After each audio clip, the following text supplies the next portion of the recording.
Yellow Pebbles, and today we are going to paint in my yearbook, and this video is basically documenting the process or what I had to go through to get to the end product that is currently in my yearbook, and just learning a whole lot of things about acrylics. Now I'm just getting down the ideas that pop into my mind, which are the thumbnail sketches. And thumbnail sketches are basically small sketches of just very rough ideas of what you want, and it's just to get down the composition and structure of your final piece.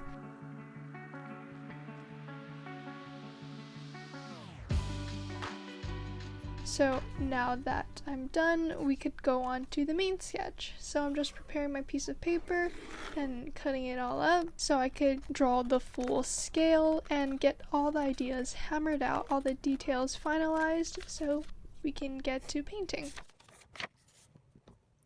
Okay, so now what we need to figure out is coloring, and I'll probably upload it and take a picture of it and put it on Procreate to get the color palette down, and I'm not sure what to do with the faces, so we need to figure that out, and I'm not sure what medium I want to use, so maybe acrylic or gouache or gouache. I don't know how well it's going to react with the top coat, so I also need to test that, so we need to figure a lot of things out. First, I'm going to put it on Procreate so we could get the coloring done and make it the final sketch.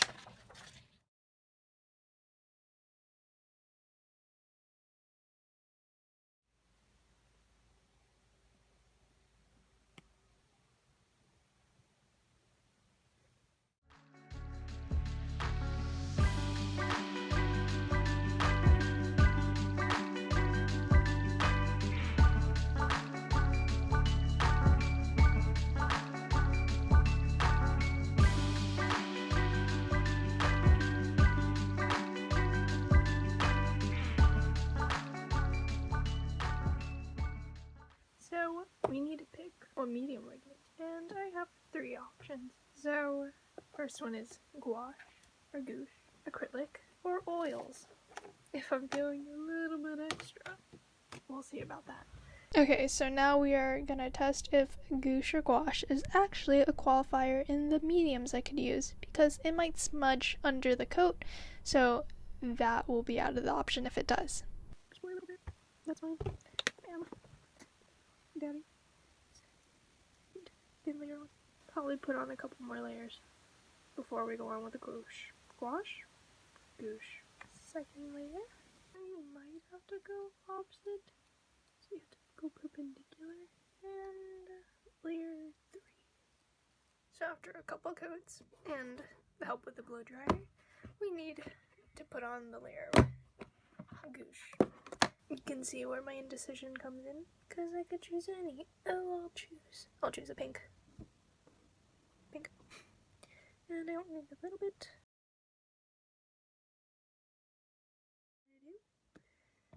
There you go. Like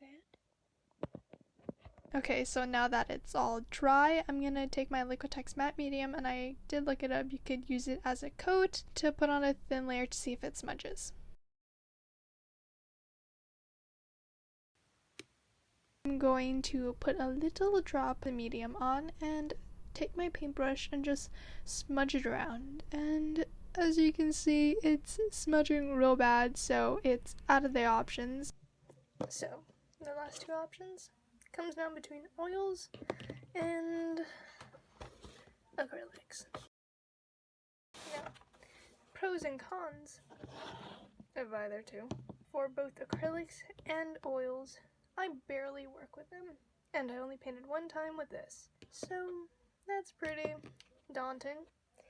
And for acrylics, I'm not used to acrylics because they dry really fast and I work really slowly, so that's another thing with acrylics. And for oils, they dry really slowly and they might get that painterly effect that I'm kinda looking for, but we could also do that with acrylics. So, okay, I think I've decided. I think I'll go with acrylics, and maybe I could take this opportunity to learn more about acrylics and maybe get better at using it. So we're going with that. And I'm pretty sure it's way easier than using oils, so we don't have to deal with toxic liquids that come with using these. But yeah, so I'll go with oil. I mean, acrylics. Ta-da! Now that we have picked our medium and got everything situated, I think we need to ready our canvas. I'm probably gonna tape the edges and then just the board. And okay, so we got everything taped up, the edges. It's fine, but I'm scared for this edge because it's kind of folded, and I'm scared it's gonna leak something. And I have this paper over the last page to cover up any paint that gets on it, and I taped the edges. Hopefully it's fine. Hopefully the edges don't get paint on them, but that's the plan. We need a gesso board, so let's do that. First thing, pour the gesso, paint the gesso, and now we have to dry the gesso. Just rinse and repeat and you'll have a prepared canvas, but every new layer, make your brush strokes perpendicular to the ones that you just put down. So if I put it down like this as the first layer, I'm going to put it this as the second layer. So just rinse and repeat and we're going to be good. Okay, so after 3 coats of gesso, we're going to do the underpainting now, which I drew a line for the border to cut it out, and I need to adjust this template so I could probably use that as transfer paper. You know the trick where you put graphite or your pencil, you rub your pencil on the back, and then I'll trace it onto this, and that'll be the plan.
Now that I'm done transferring the image and going in and refining the details, I'm going to get my Liquitex Matte Medium and put a thin coat so the graphite doesn't smudge when I go in with the underpainting. Okay, so now that the matte medium is all dried, I have this little container so we could make that mixture for toning the canvas, and I've chosen bronze and burnt umber for that warmer tone, and I was just wanting to experiment with having a metallic undertone.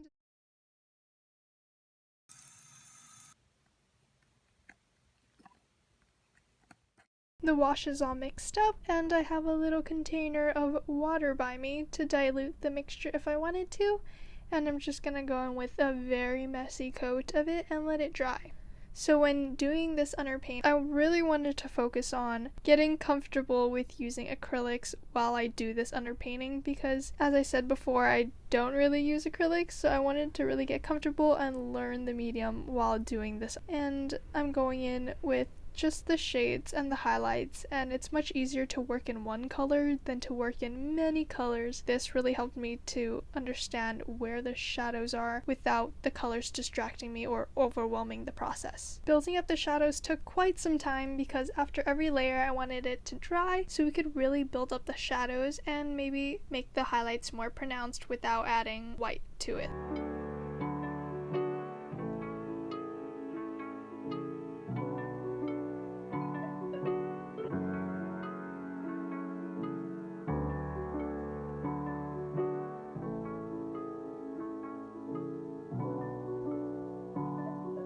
Okay, so here's my setup, and I'm gonna put the reference images onto my iPad, and then I have this sketch on top, and since I don't have a lot of room on my desk, I have my paints to my side.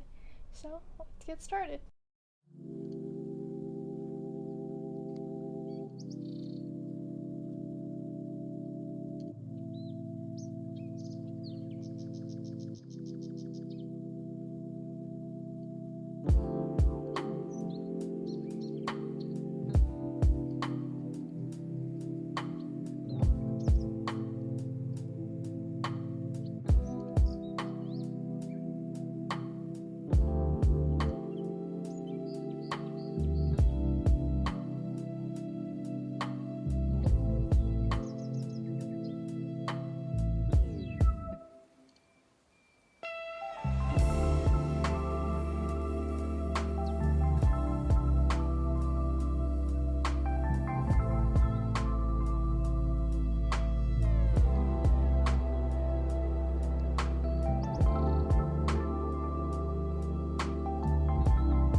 All we need to do now is the rest of the faces, but I kind of want to experiment with different styles because I'm not sure about these, but we'll see about that.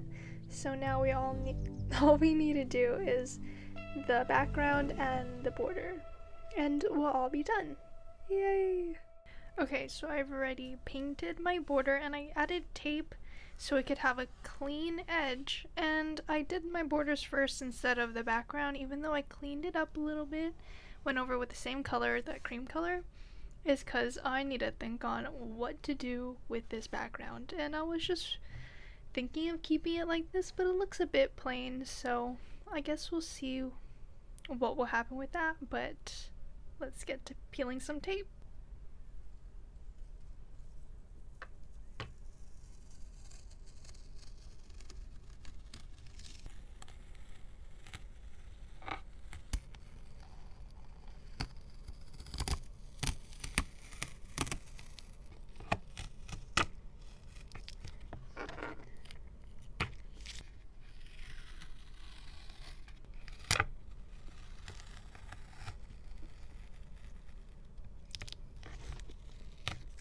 Okay, I think that turned out pretty well, and now I just need to clean up some of the edges that bled or got kind of peeled off with the tape, so let's do that. Okay, so this is what it looks like after cleaning up the edges, and it was not a major difference because the tape worked pretty well, but now let's do the gold trim. Because the runtime on this video is getting pretty long, here is a quick photo essay on how I made the border. Okay, an idea for the background is when I saw this, and I really like the color of it, so maybe we'll do a solid colored background in this aqua color, and we'll do that first, and maybe we'll add the clouds. But we are finally done, and I did add some clouds in the end to the background, and I think it looks pretty nice. I am so excited to finish this. It's crazy because it took so long, but now we need to peel off the tape, which I've been dying to do.